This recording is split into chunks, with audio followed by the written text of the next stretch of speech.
Olá a todos, espero que todos estejam bem, sejam super bem-vindos aí à nossa trilha de segurança aqui da ICTS Security, sejam bem-vindos ao nosso bate-papo de hoje, que vai ser bem legal. E como vai ser o nosso primeiro encontro, só queria me apresentar, né? Eu sou o Paulo Murata, sou gerente da área de segurança empresarial aqui da ICTS Security, e eu estou aqui hoje para iniciar a nossa trilha, né? A nossa trilha de segurança. Vai fazer tendências e inovações na área de segurança empresarial e pessoal.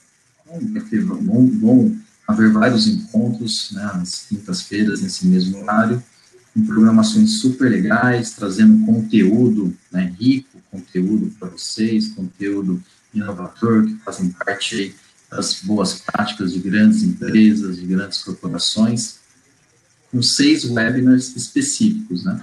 Eu vou começar pelo segundo webinar, porque aí eu finalizo com o primeiro, que é o de hoje, e já apresento o nosso ilustre convidado. O nosso próximo webinar, que vai acontecer no dia 16 de setembro, também às 10 horas, vai trazer projeto de segurança residencial, como potencializar a segurança residencial otimizando investimento. Vai trazer um pouquinho aí de segurança na concepção do projeto de arquitetura das residências, vai trazer um pouco, falar sobre análise de risco, a segurança eletrônica, importantíssima para projetos residenciais, e, por fim, como equilibrar tudo isso, né? Como equilibrar tudo isso numa balança ideal, num módulo ideal de todas as soluções. Quem vai estar com a gente é o João Gabriel Barreto, o Fausto e o Odilo Neto, são 3 especialistas de longa data na área de segurança patrimonial e pessoal. Na sequência, no dia 23, também às 10 horas, a gente vai ter um webinar sobre o HIT-Intel, Inteligência Ágil e Precisa. O HIT-Intel é a plataforma de risco da segurança da ICTS Security, né? Ele tem uma visão bem bacana de como utilizar esse HIT-Intel, essa plataforma, para economizar tantos recursos, para você poder ter um mapeamento legal dos riscos, né, relacionados à segurança patrimonial nas unidades de vocês, mas traz também um pouco de expansão da gestão, né, do controle, na qualidade dessa gestão, principalmente para as empresas que possuem muitas unidades, e por aí vai. Vou estar eu e vai estar o Jefferson Costa, que também é um especialista na área de segurança responsável pelo HIT-Intel, pela construção, pela elaboração, e também por tudo, né, a aplicação dele no mercado. No dia 30, quinta-feira, também às 10, a gente vai vir com o tema Mulheres na Segurança e os Desafios da Carreira. Então, a gente vai estar com a Ellen é sócia diretora aqui da ICTS, e um time bem bacana, com a Daniele, com a Deise, a Mariane Montour e a Thalita Ferrari. Todas vão estar falando sobre esses desafios, né? Quais são os desafios da mulher na área de segurança? Como é a questão de assédio moral, se já vivenciou ou não, vaga de segurança. A gente percebe que está, né, tendo mais esse aquecimento, então as mulheres estão ganhando mais força aí na área de segurança. Vai ser um bate-papo bem legal da 5 aí, trazendo bastante conteúdo para vocês. No dia 7 de outubro, que a gente já está em outubro, né, também às 10 horas na quinta-feira, a gente vai ter o tema Profissão Agente de Segurança Pessoal, com o Ricardo, o Anderson e o Januzzi. Os 3 especialistas na área também de longa data, são pessoas muito capacitadas e gabaritadas nesse assunto, vão estar aqui nesse webinar falando sobre, né, história e cronologia da segurança pessoal no Brasil, né, lembrando um pouquinho o crescimento e como tudo veio acontecendo nessa área, as principais características e desafios aí da profissão, e também um perfil atual na segurança pessoal dos VSPPs, dos vigilantes que atuam na segurança pessoal patrimonial de residências também, e também um pouquinho de projeção para eles para o futuro, uma visão que eles têm como especialistas, né, bem antenados aí, um pouco de visão do que é a projeção dessa profissão para o futuro. E para finalizar a nossa trilha, por enquanto é a última, são 6, mas pode ser que entrem mais, quem sabe, mas para finalizar até agora, a tecnologia como aliada na prevenção de acidentes rodoviários. Quem vai trazer esse tema é o Luiz Neto, um gerente de segurança nessa área de segurança no transporte, junto com o Gabriel Lucone, que é head de prevenção na STEC. Eles vão trazer um pouquinho sobre o panorama atual dos acidentes rodoviários no Brasil, vão falar um pouquinho sobre o impacto na cadeia logística, né, a tecnologia que eles utilizam, que eles vêm estudando, que pode prover ou mitigar riscos, né, a prevenção de acidentes, os benefícios diretos e indiretos para os transportadores, embarcadores, e também um estudo de caso bem legal do papel da BR-CIPA, do Sistema Integrado de Prevenção de Acidentes aí, em todo esse contexto. Então, esses são os 5 webinars que a gente vai ter na nossa trilha, né? E hoje, para iniciar, a gente tem a nova visão de segurança no varejo, é um tema super legal, super bacana. A gente traz um convidado super especialista, muitos anos na área, Chief Risk Officer, né, do Grupo Carrefour, tem muita bagagem para passar para vocês, então aproveitem. Só vou aproveitar aqui rapidinho para dizer sobre perguntas. A gente tem um chat aí na ferramenta para vocês fazerem perguntas, interagirem.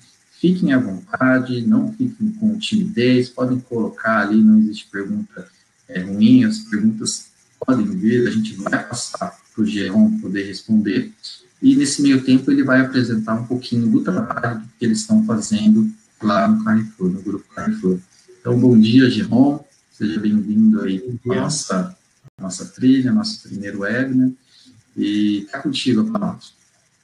Bom dia, muito obrigado, é um prazer de estar com vocês. Alors, vou falar um pouco devagar, porque eu tenho um sotaque de francês ainda bem forte. Me chamo Jérôme, donc eu sou diretor de riscos do Grupo Carrefour, e estou aqui no Brasil já faz 8 anos e 25 anos no Grupo Carrefour, e eu passei por vários países, na Ásia, no Médio Oriente e na Europa. Bom, vou colocar uma apresentação para explicar um pouquinho do que se trata, por que um novo modelo de segurança. Alors, como você sabe bem, né, que a gente teve no último ano crises importantes que impactaram pessoas e também a reputação da empresa.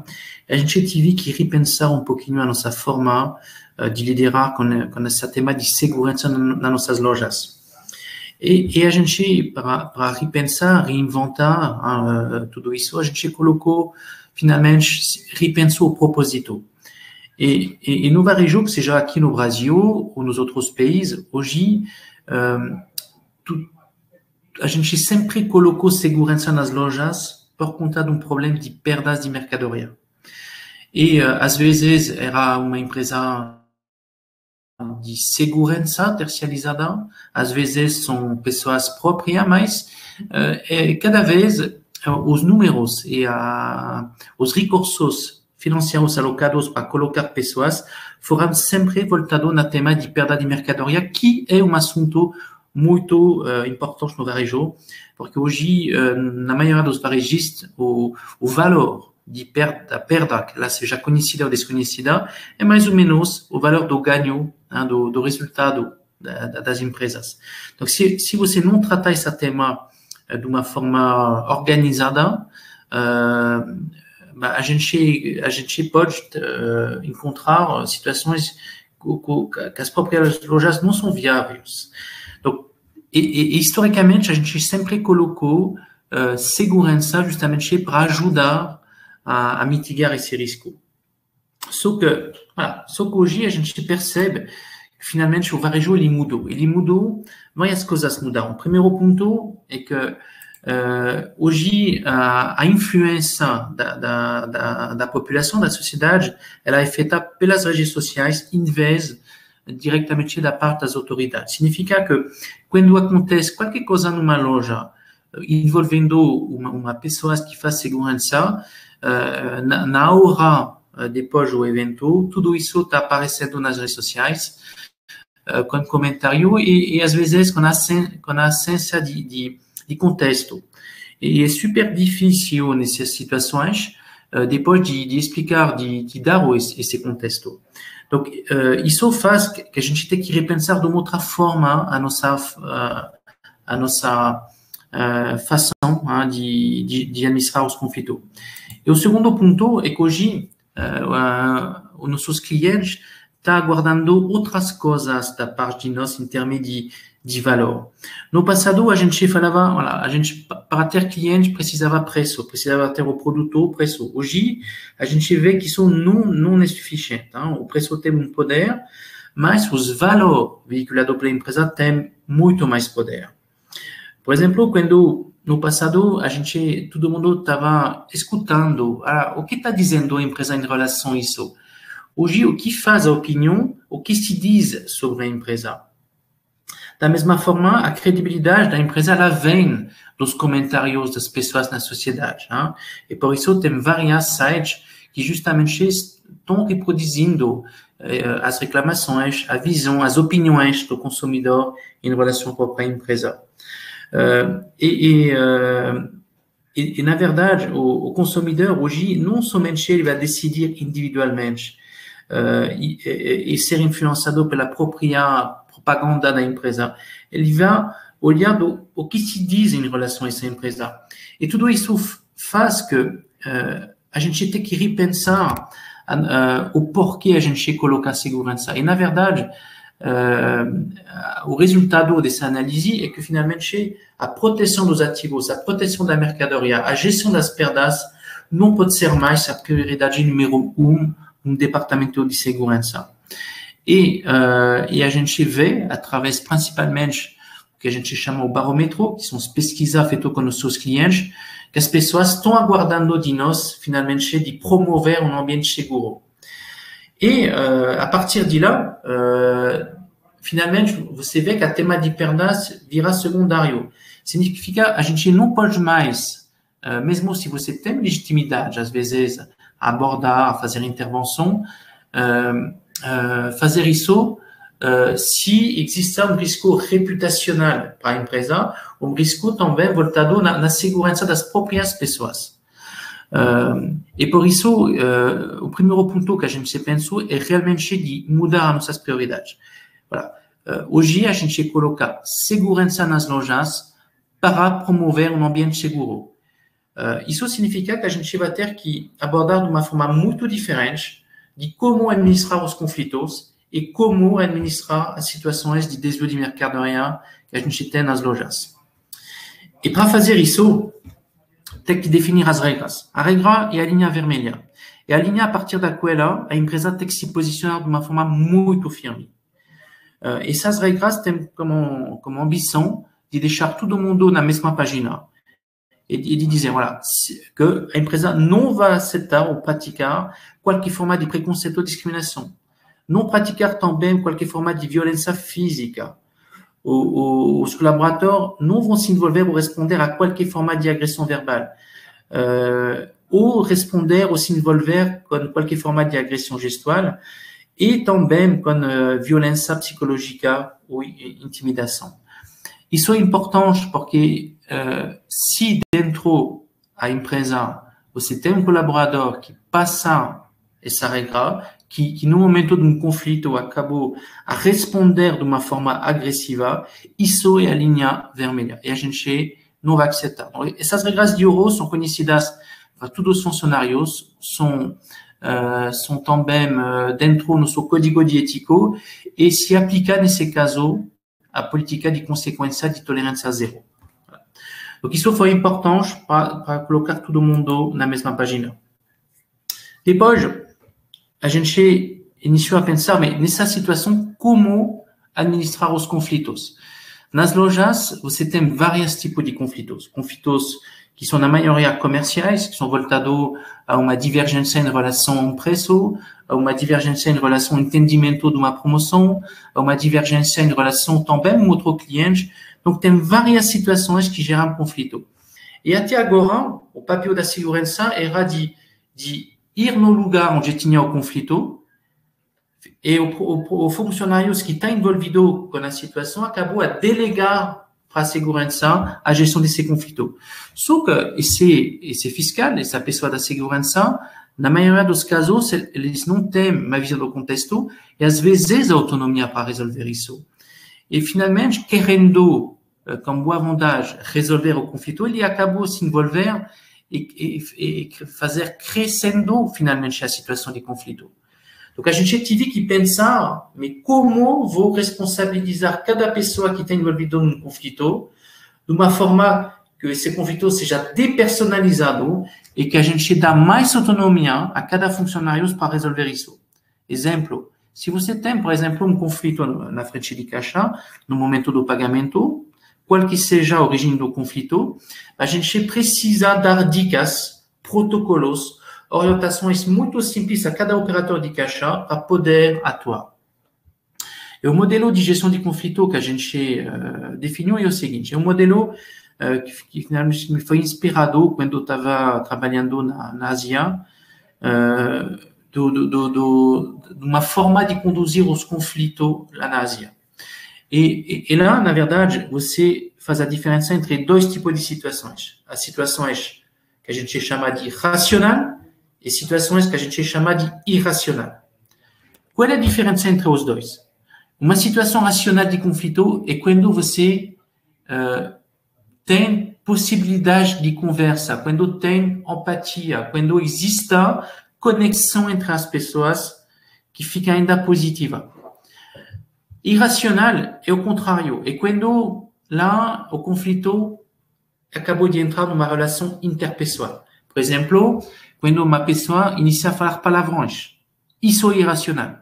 Quando uma pessoa inicia a jogar produto no chão, ou contra os próprios funcionários, ou contra a prateleira, quando você tem agressão física, isso é irracional.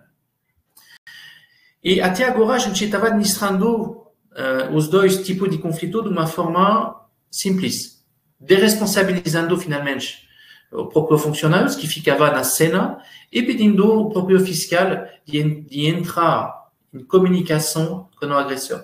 E quando a situação é irracional, infelizmente você acaba a entrar rapidamente numa situação interpessoal e finalmente a resposta a uma violência é uma outra violência.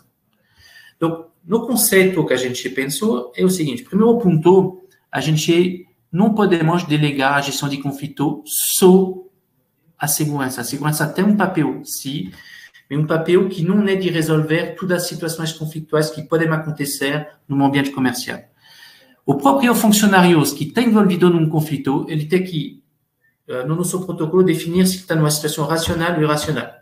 Se está na situação racional, a orientação da empresa é ter que dar atendimento, é ter que focar na resolução do problema do cliente. Porque tem possibilidade de conversar, tem possibilidade de resolver, e por isso, no nosso protocolo, a gente decidiu de dar mais autonomia a cada funcionário, cada operador de caixa, cada pessoa que trabalha na área de venda para resolver esse problema. E não simplesmente dizer, não, vou chamar a segurança, vou chamar o meu chefe hierárquico, ele vai resolver. Não, ele vai ter autonomia para resolver isso diretamente. Quando você está numa situação irracional, os protocolos são mais voltados a dizer, ok, lá não existe mais possibilidade de conversa, para que o assunto não entre numa situação interpessoal entre o agressor e a vítima, o protocolo é de trocar de interlocutor de uma forma obrigatória. Significa que se alguém está ameaçando uma outra pessoa, a outra pessoa não deve responder e tem que sair da cena. E nesse caso, no momento de sair da cena, a segurança tem que acompanhar essa pessoa e não focar no agressor. Alors, isso é uma mudança cultural muito difícil, muito forte, mas quando você acaba a praticar, funciona super bem. Porque, na verdade, cada funcionário, quando vai trabalhar, ele não está lá para brigar com o cliente, está lá para, quando ele pode resolver e atender o cliente, e se trata de uma situação de ameaça, uma situação irracional, vai ter que proteger esse colaborador ou esse cliente. E nessa situação, nosso papel é de focar na proteção da vítima e não tentar de passar o cliente, o agressor de uma situação irracional a uma situação racional. Porque lá, nesse caso, é difícil. E para tentar de justamente acalmar a situação, uma vez que a gente trocou de interlocutor, um outro interlocutor vai chegar, que ele vai ter também autonomia, e nessas situações, a gente vê que a situação tá melhorando, porque tem uma pessoa que não estava presente na origem do conflito e que acaba a ter a tranquilidade necessária para tratar o assunto. Esse interlocutor pode ser qualquer pessoa. E a gente define um protocolo para chamar o interlocutor mais perto, que não é necessariamente a segurança. A segurança, o papel da segurança vai ser só de acompanhar a vítima num lugar seguro, para que ela não entre no lado interpessoal. E um outro ponto que é super importante dessa forma de administrar o conflito é a forma de dar o feedback. Na maioria dos casos, quando temos um conflito num ambiente comercial, depois do conflito, ok, a vida continua. Só que a gente percebe que tem pessoas que ficaram, às vezes, incomodadas, que ficaram mal, que não sabem se a forma de liderar foi boa. A gente colocou uma obrigação de fazer um feedback sistematicamente aos envolvidos depois de cada conflito. Isso é super importante, porque o feedback ele ajuda a, primeiramente, de entender como se sentiu o colaborador, também de melhorar os protocolos e, principalmente, de entrar num sistema de melhora contínua da nossa forma de administrar. Porque se tem conflito é porque tive na origem um desconforto, tive na origem um mal-entendimento. Então, tem que entender isso também, às vezes, para melhorar alguns processos na própria área de venda. Donc, o feedback é super importante por isso. Alors, todo o nosso modelo, na verdade, de gestão de conflito é baseado nisso. Donc, é super simples. Cada colaborador é treinado nisso, em todas as nossas unidades. Donc, a título de exemplo, se um operador de caixa é ameaçado, recebe palavrões da parte de uma outra pessoa, no nosso protocolo, o operador de caixa vai não ficar na área de trabalho, vai sair de cena e ir num local seguro, acompanhado pela segurança. E a gente vai trazer um outro interlocutor. Não é tão fácil, eu confesso que uma mudança cultural bem difícil, mas que fica bastante positivo no sentido que quando você aplica isso de uma forma muito simples, isso dá muito segurança para as pessoas. Porque, de novo, os colaboradores não são aqui para entrar em relações interpessoais conflituais, violentas com os clientes. E se a situação continua irracional, apesar de ter trocado o interlocutor, lá nesse caso, a gente vai acionar a segurança pública. Então, isso é o processo padrão. Agora tem situações específicas nas nossas lojas. Situações, por exemplo, que se trata de injúria racial. Situações onde você tem menor, geralmente, situação de vulnerabilidade que acabam a pedir aos clientes de pagar mercadoria para eles, ou às vezes pedindo dinheiro. Você tem, às vezes, também nos banheiros, situação de atos sexuais. Você tem manifestações, você tem clientes também que querem entrar como um animal na loja. Então, tudo isso são situações específicas que a gente, e para cada uma delas, a gente define um protocolo, ferramenta, que está alinhado com o conceito que acabou de conversar e que permite a nosso time de atuar de uma forma muito mais humanizada, muito mais voltado na resolução do problema, no atendimento do cliente, em vez de tentar de finalmente ir num caminho que na maioria dos casos não resolve a situação. Jerome, já tem algumas perguntas aqui, na verdade, 3 perguntas que são exatamente quase iguais. Posso fazer agora? Sim, pode fazer. Aproveitando, assim, legal. Eles estão perguntando, Jerome, sobre esse contexto geral, todos os colaboradores, né, não só a segurança, sendo conscientizados para não geração desse conflito, como, se tiver o conflito, o que, né, como fazer. Enfim, tem 3 perguntas indo por esse caminho, né? Como é essa conscientização? É fácil, é tranquilo? Você comentou um pouquinho, mas como é essa conscientização, não só da área de segurança, mas também dos outros colaboradores para participar dessa nova visão, desse novo conceito? Na verdade, a gente fez o seguinte, a gente montou websérie YouTube, porque a melhor forma de conscientizar e de mostrar, inclusive se trata de ator uma cena de conflito que acontece na loja. E a gente definiu 5 fases, 5 fases de evolução de conflito. E por cada uma delas, a gente fez uma gravação que mostra um ator na situação de início de conflito e que está explicando como ele aplica finalmente essas regras. A partir, se trata de uma situação racional, ok, eu foco no atendimento. E lá você vê exatamente que o colaborador tem autonomia para resolver. E a gente deu alçadas aos nossos funcionários para resolver até certo ponto. Por exemplo, quando você tem conflito de diferença de preço na frente de caixa, sempre eu aprendi no varejo, não, se é assim, tem que orientar o cliente de pagar o preço mais caro e depois de orientar ele no balcão de atendimento para fazer um reembolso. Só que isso finalmente cansa o cliente, constrange às vezes o cliente. E finalmente você acaba gerar um estresse nele. Então hoje a gente define uma alçada que permite ao operador de caixa de resolver esse problema de preço diretamente na caixa, sem precisar envolver alguém. Então, nessas gravações web-série, a gente apresenta isso. E a virada, na verdade, o momento que funciona bem é quando o próprio colaborador, depois de ter feito esse treinamento, ele vai aplicar. Porque tem sempre, eu fui fiscal de piso lá na França, e na época, meu medo era sempre de dizer, porque quando você é fiscal, você fica na frente de caixa, você se envolve num conflito, se você faz demais, não dá certo. Significa, a gente vai dizer, não, por que você se envolve assim? Se você não faz bastante, as pessoas acham que você está passivo. Então, é super difícil, que se você consegue criar empatia no momento racional e resolver o problema do cliente, acabou. E se você está numa situação racional e você tem a certeza que a empresa vai te proteger, te dando o direito de sair de cena com uma proteção da própria segurança, isso dá muito conforto aos funcionários.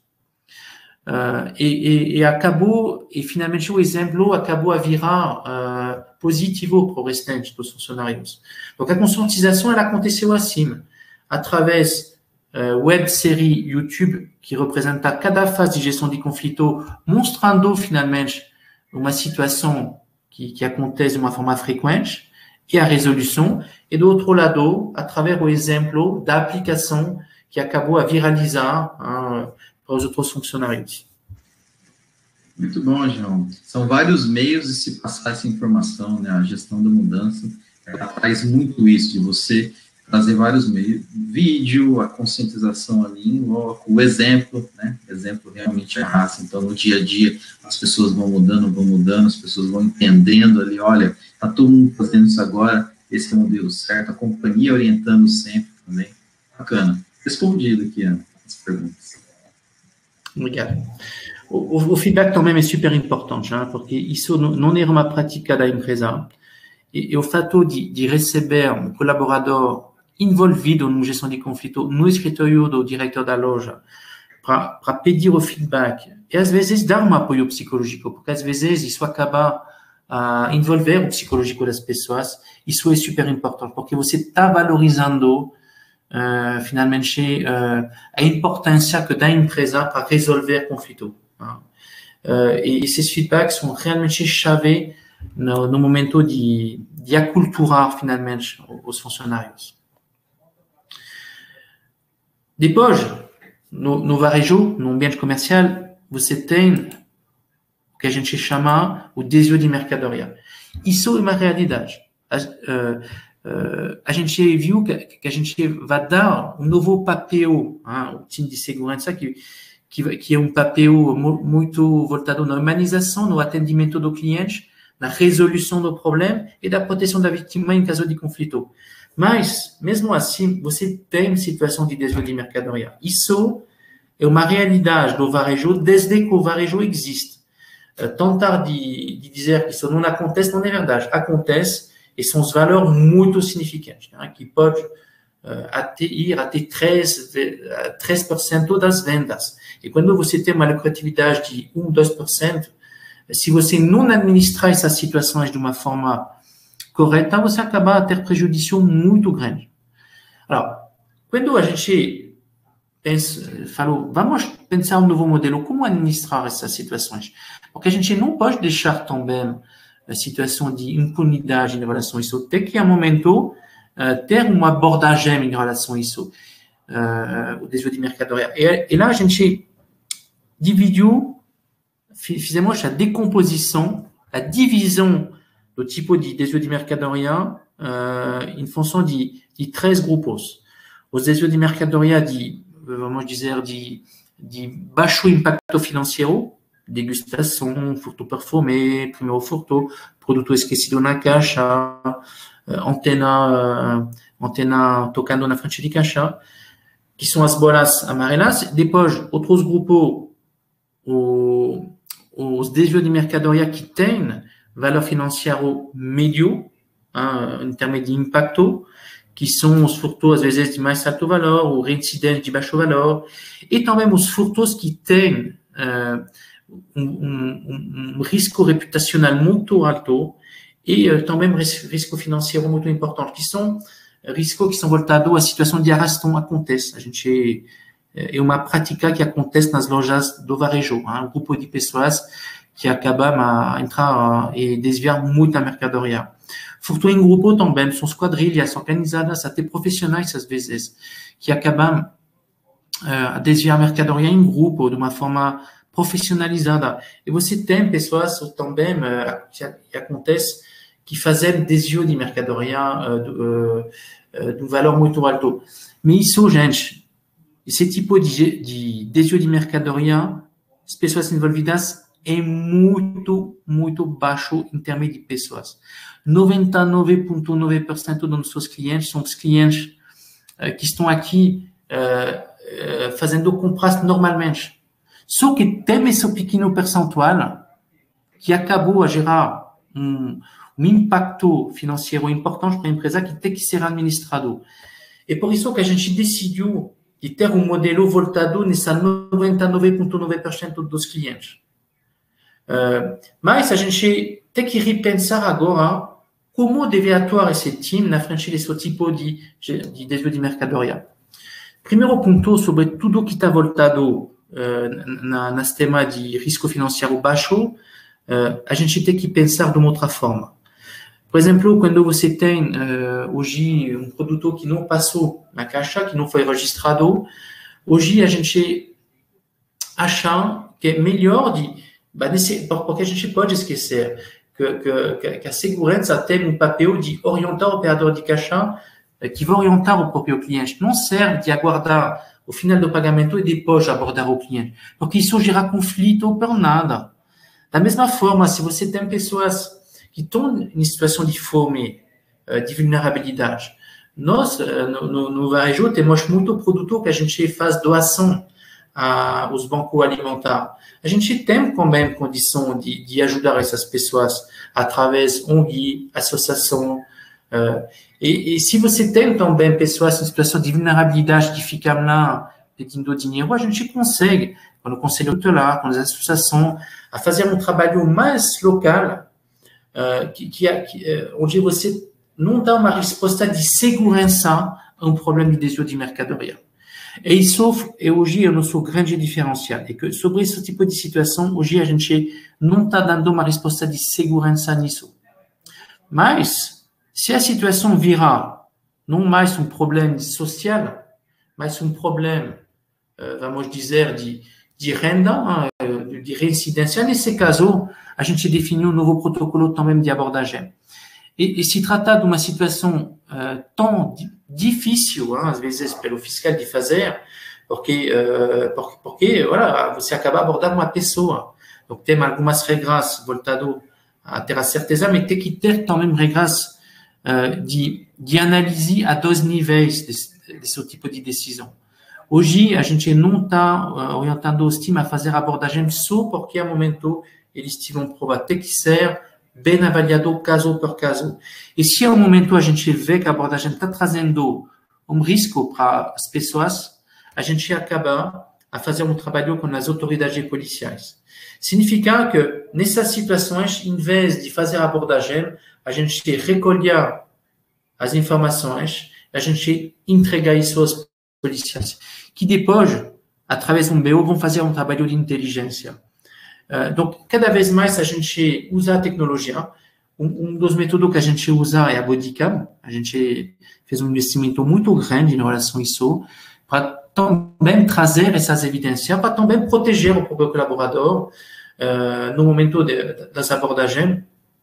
E a gente, segundo as situações, a gente vai trabalhar mais como poderia fazer, por exemplo, a polícia civil junto com as autoridades policiais, para realmente trazer as informações que vão ficar anexadas a BO.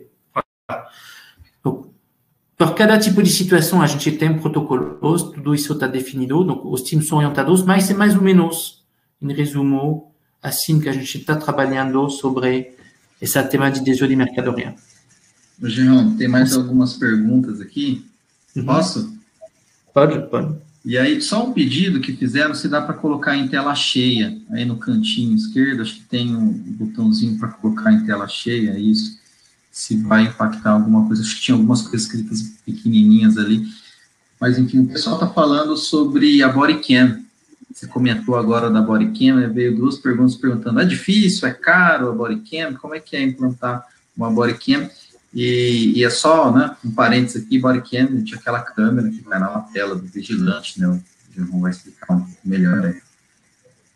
Na verdade, a gente testou, a gente comprou, não tem produção aqui no Brasil de bodycam, porque é produto que até não é homologado aqui, então tem que passar com todo trabalho de sourcing e de homologação para poder usar.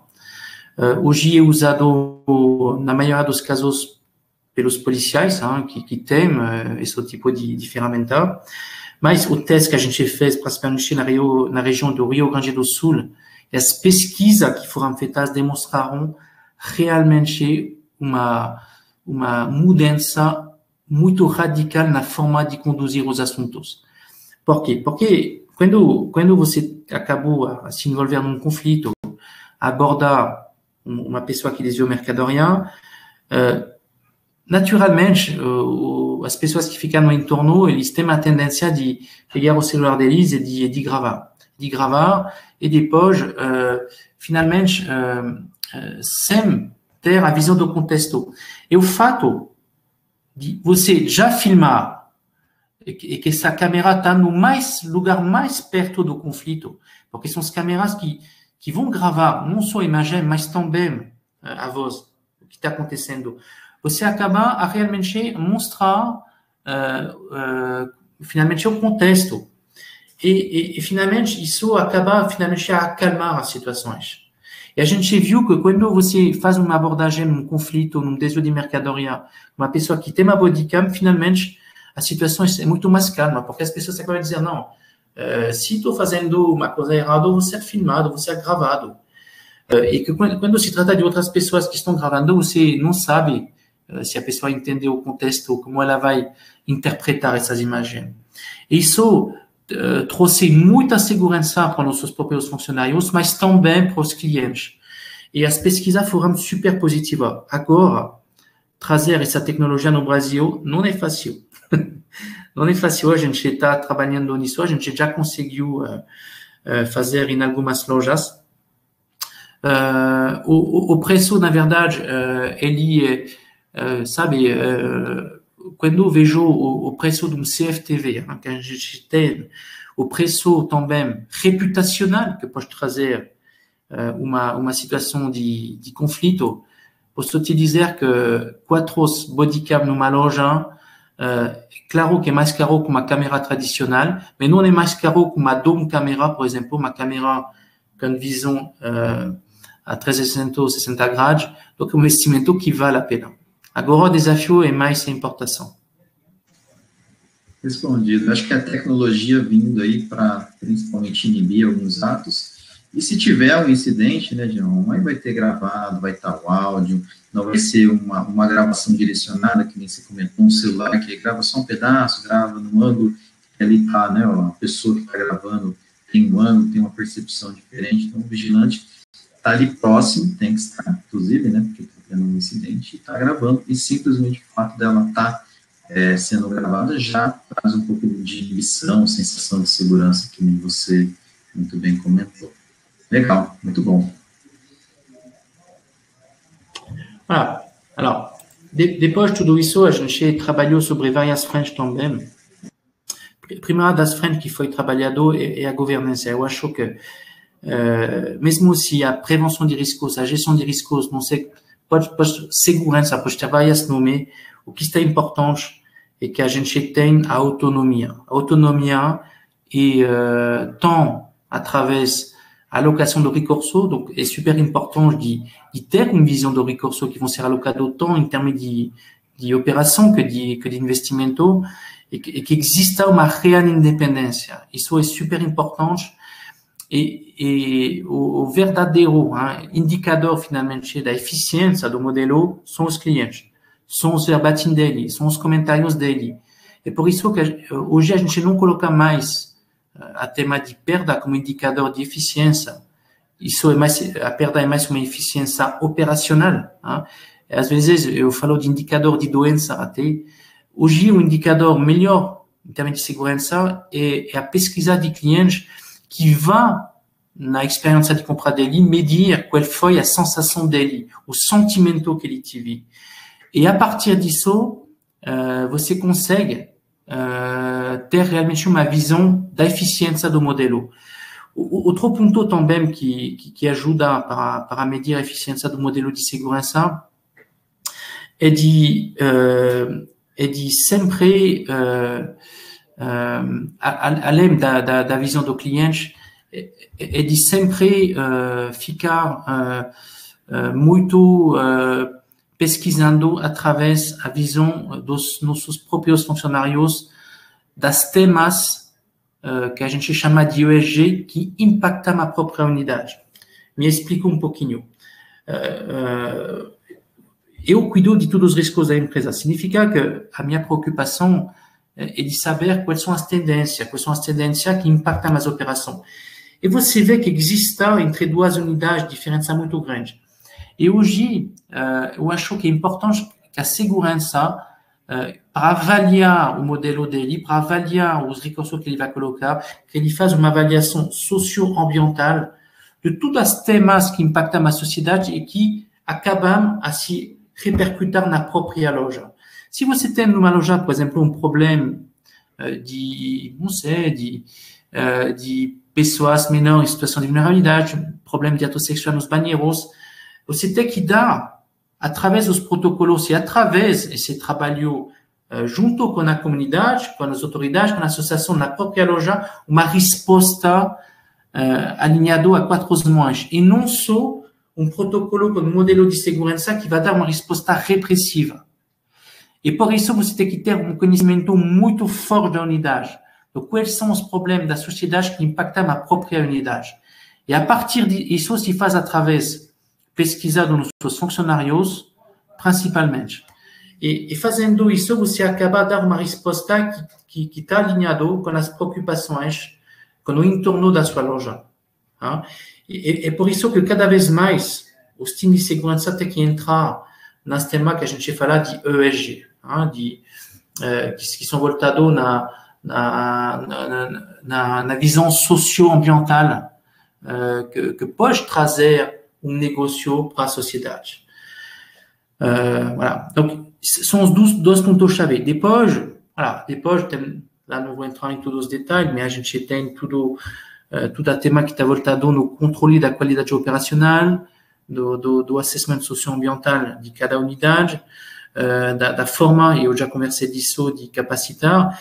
E no nosso modelo, hoje, a gente definiu o seguinte, a gente definiu que internamente, significa na área de venda, a gente colocou pessoas internas da própria empresa. Por que a gente fez isso?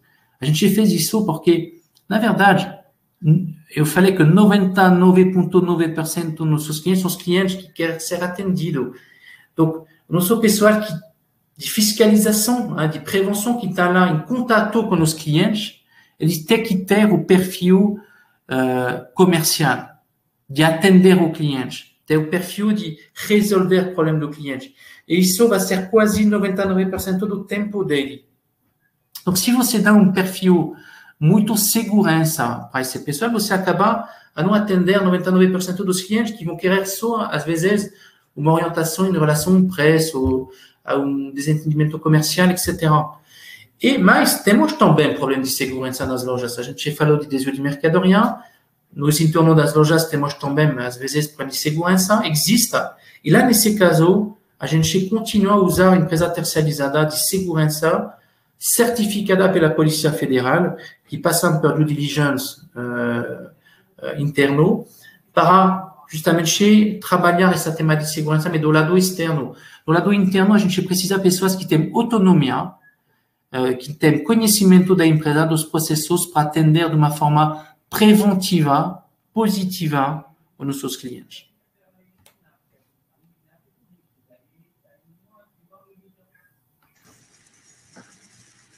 Tem um comentário aqui, Jerome, no chat, falando sobre essa transformação, né, que quebra muito paradigma, que faz uma ruptura aí nessa visão da segurança.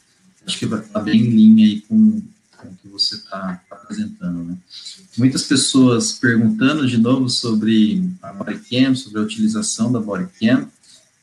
Acho que depois eu vou te passar essas perguntas, porque tem várias, né, pessoal bem curioso sobre a mesma tecnologia que tenha vindo para ficar aí na operação das empresas de segurança no Brasil.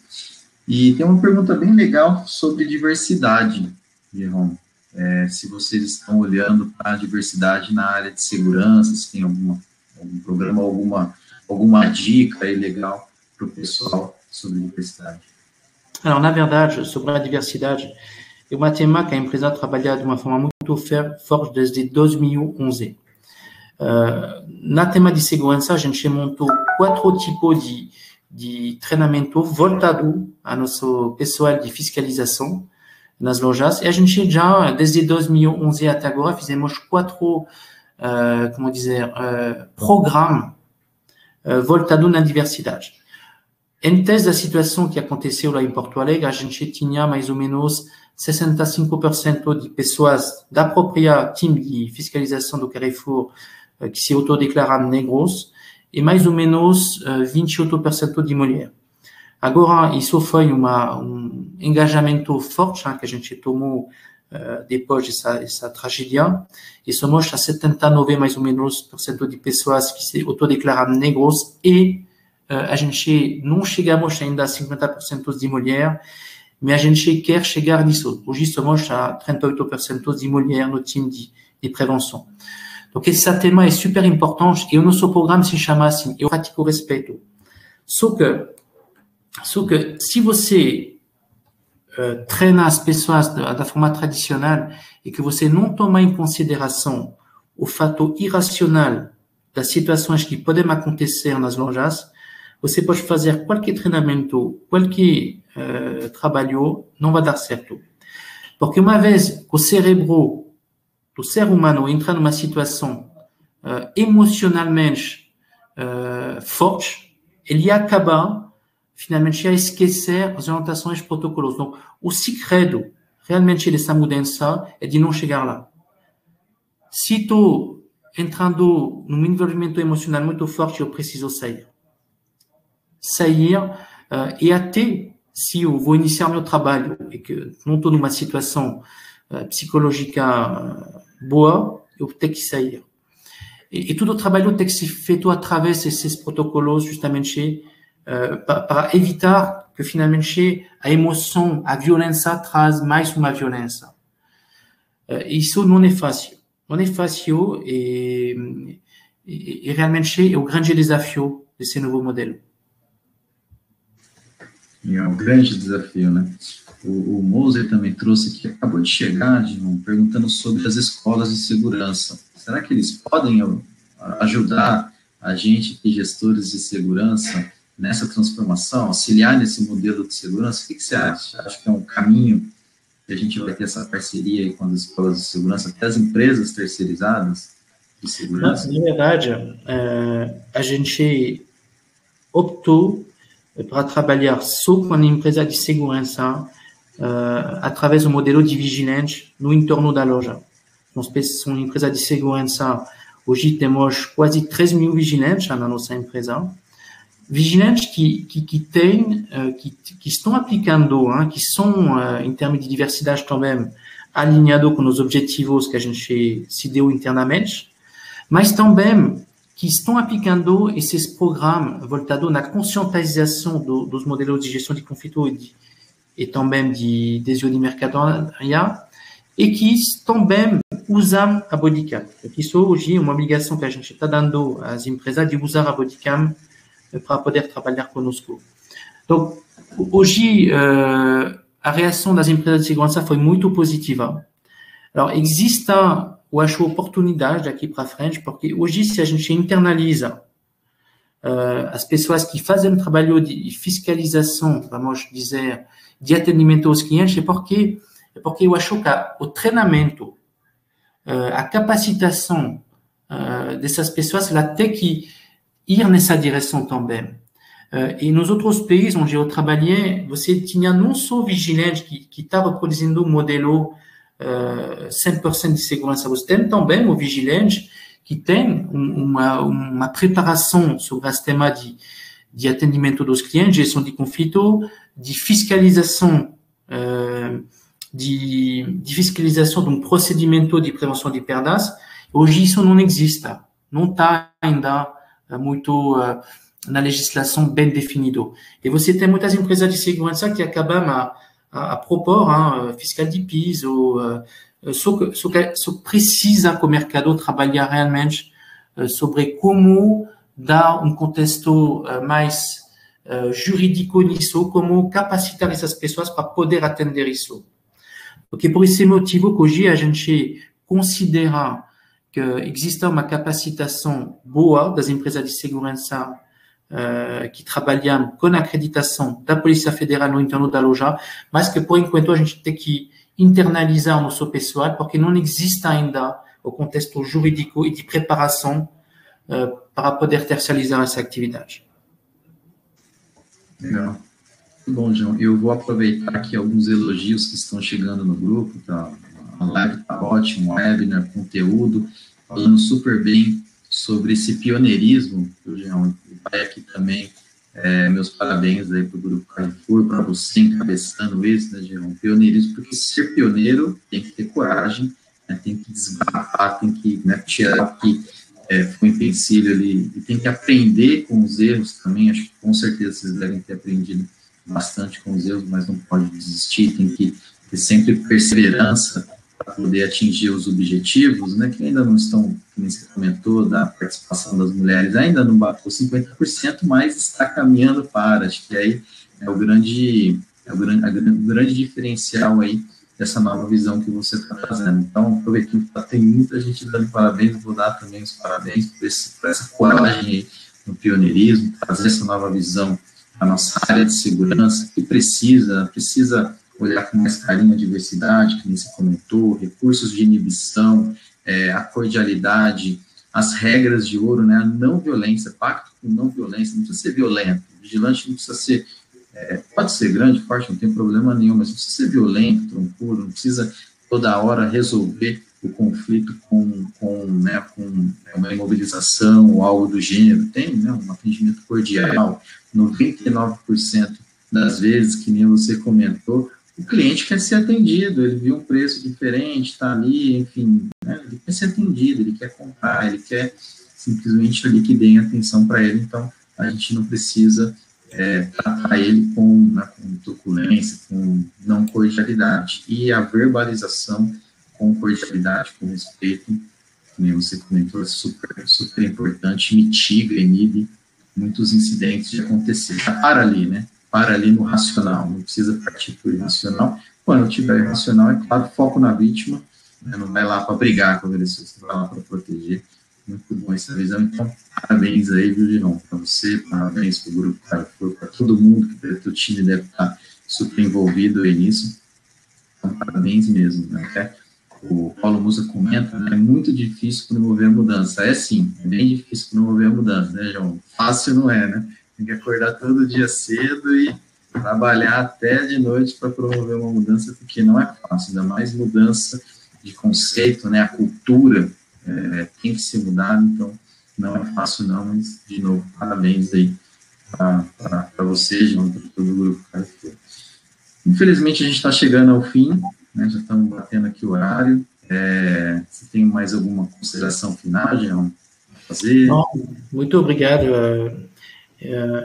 Todos os comentários, toda a visão, finalmente, de outros profissionais em relação a esse modelo, para mim, é super importante. Donc, fique à vontade de me repassar se tem algumas considerações outras, porque eu acho que esse modelo não é um modelo que está parado, um modelo que vai evoluir, crescer na linha do tempo, e toda a contribuição dos profissionais de segurança é muito importante nisso para mim.